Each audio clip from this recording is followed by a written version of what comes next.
राम दोस्तों, और सब कुशल मंगल। आज का टॉपिक है हिंदू। आज हिंदू दो आज के हिंदू दो हिस्सों में बटे हुए हैं, एक कट्टर हिंदू और एक स्वार्थी और कायर। हम कट्टर हैं, लड़ेंगे, और स्वार्थी भागेंगे यहाँ से। तो चलिए शुरू करते हैं। भारत यानी इंडिया। जब कोई विदेशी आदमी भारत की बात करता है, प्रशंसा करता है, तो हमारा सीना छप्पन चौड़ा हो जाता है और खुशी के आंसू निकल पड़ते हैं। भारत हिंदू राष्ट्र था। यहाँ पर हज़ारों सालों से हिंदू रहते आए हैं। यहाँ पर सिर्फ और सिर्फ हिंदू थे, परंतु 500-600 सालों में कुछ बदलाव हुए। कभी मुगलों ने आक्रमण किया तो कभी गोरों ने आक्रमण किया, फिर भी भारत सबको साथ लेके चलता रहा। हिंदी हमारी मातृभाषा है, ये आप भी जानते हो, मैं भी जानता हूँ। पर आपको पता है हमारी राष्ट्रभाषा क्या है? आप सोचेंगे यार हमारी राष्ट्रभाषा तो हिंदी है, ये पागल बना रहा है, झूठ बोल रहा है, जो सोचोगे गलत बता रहा है हमको। पर भाई यही सच्चाई है, हमारे देश की कोई भी राष्ट्रभाषा नहीं है।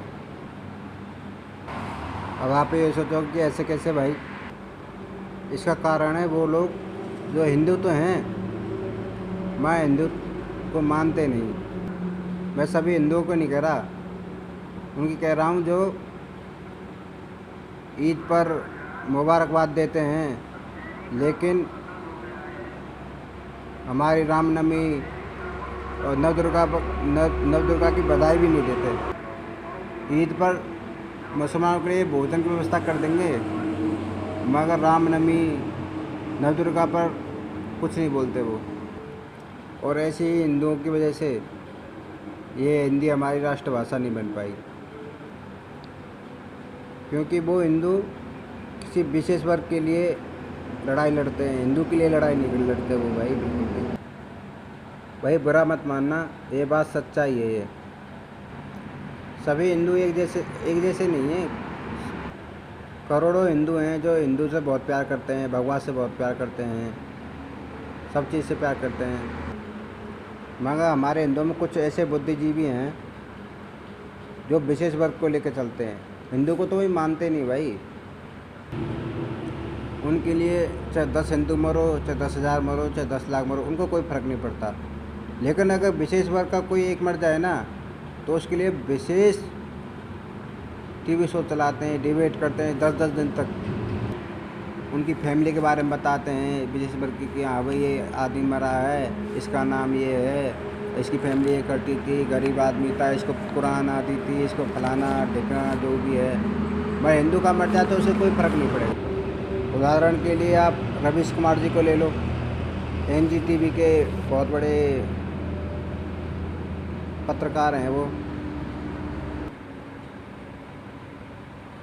दिल्ली दंगों में आपको पता होगा एक रतन लाल जी थे, वो शहीद हुए थे, ड्यूटी में शहीद हुए थे। तो रवीश कुमार ने, इस न्यूज़ एंकर ने उसको शहीद कहना उचित नहीं समझा।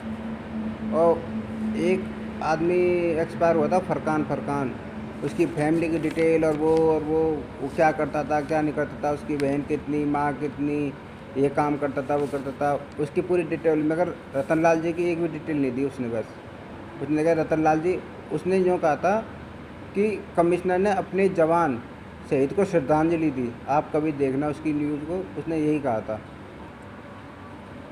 चाहे पुलिस वाला हो, चाहे जवान हो, ड्यूटी पर जो शहीद हुआ उसे शहीद ही कहेंगे। उसको बोलने में ये शर्म आई। अगर मुसलमान का कोई होता या कोई विशेष वर्ग का होता तो वो शहीद लगाता, ज़रूर लगाता। मैं गारंटी के संग कह रहा हूँ। वह हिंदू का था इसलिए उसने नहीं लगाया।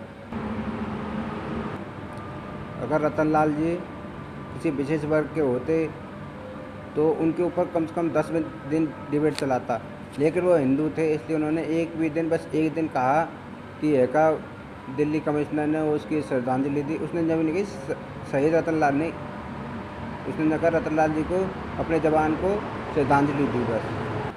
ऐसे ही कुछ लोग हैं जो हिंदू होकर हिंदू की बेइज्जती करते हैं, हिंदू की इज्जत नहीं करते, क्योंकि वे विशेष वर्ग को मान्यता देते हैं भाई, हिंदू को तो मान्यता देते नहीं। और ऐसे ही एंकरों और ऐसे हिंदुओं की वजह से ही दूसरे जो दूसरे विशेष वर्ग के चाहे हिंदू हो, सॉरी, चाहे मुसलमान हो, चाहे सिख हो, चाहे ईसाई हो, उसके अंदर दिल में ऐसा जहर बन देते हैं, हिंदुओं के खिलाफ ऐसा जहर भर देते हैं कि वे हिंदुओं से नफरत करने लगते हैं। रवीश कुमार जो एनडीटीवी का वो है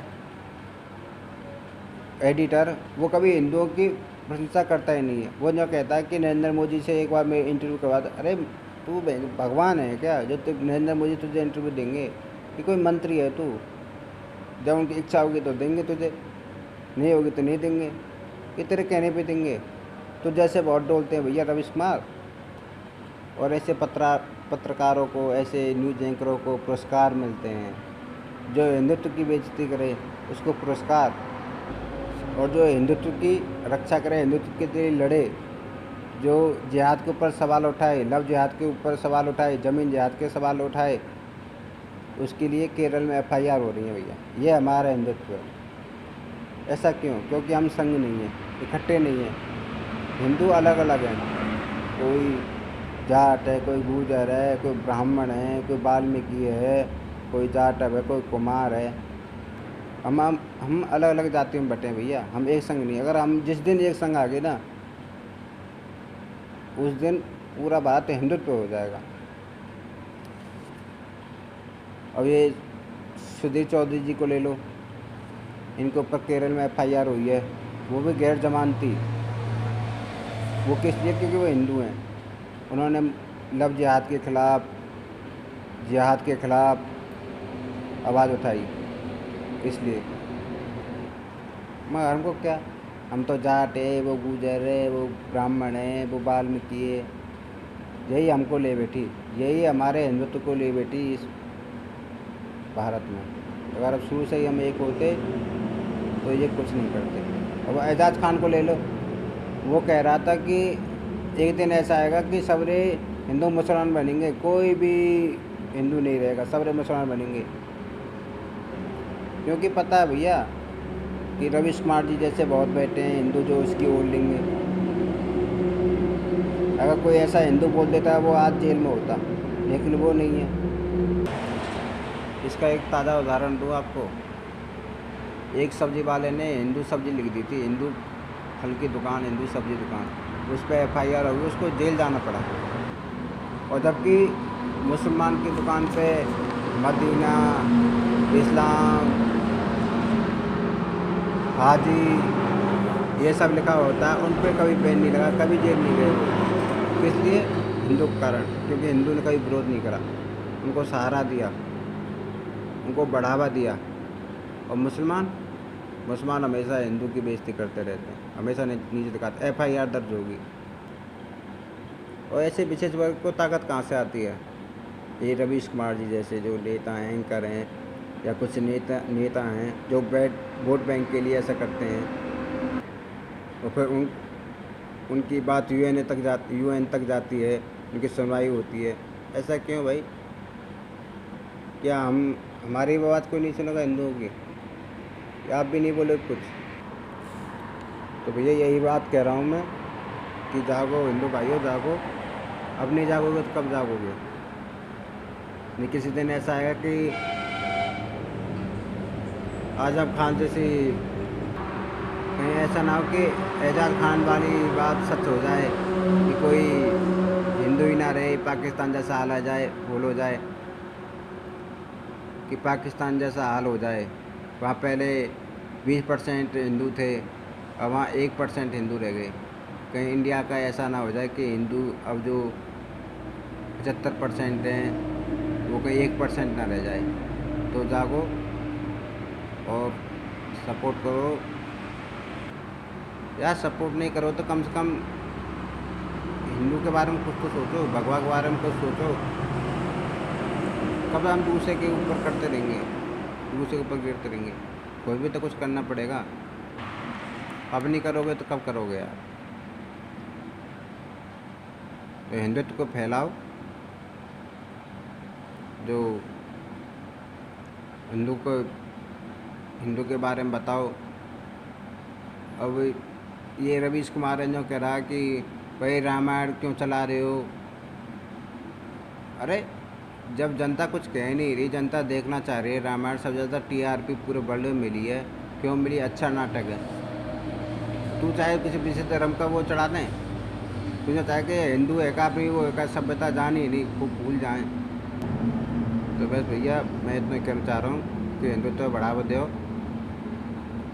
जय के संग एक से कहना चाह रहा हूँ भैया मैं, दिल पर भगवा प्रेम छाया है, राम राज्य फिर आया है, देख ताकत हिंदुत्व की पूरा संसार घबराया है। तो भैया ऐसा हिंदुत्व जगाओ कि पूरा संसार घबरा जावे। तो भैया वैसे इतना ही कहना चाह रहा हूँ मैं। अगर सच्चे हिंदू हो तो लाइक शेयर कमेंट करियो, सब्सक्राइब करियो और आगे भेजियो, कोई हिंदू भाई के पास भेजियो तो सब बता जुड़ें। यार एक बात बताओ, मुसलमान हैं, मुसलमान अपनी वीडियो शेयर करें, लाइक करें, क्यों? क्योंकि उनने अपना धर्म या भारत में लानो भेजो चाहें कि एका हिंदुस्तान में एका मुसलमान धर्म में रहे। तो हम ना चाहें कि हमारा धर्म ज़्यादा बढ़े। तो भैया ये हमारा आप लाइक करो, शेयर करो, सब्सक्राइब करो, बेल आइकन दबाओ और या आगे पहुंचाओ, या रवीश कुमार के पास भी पहुंचाओ। वैसे यही बात कहना चाह रहा हूँ। राम राम जी, जय श्री राम बाबा।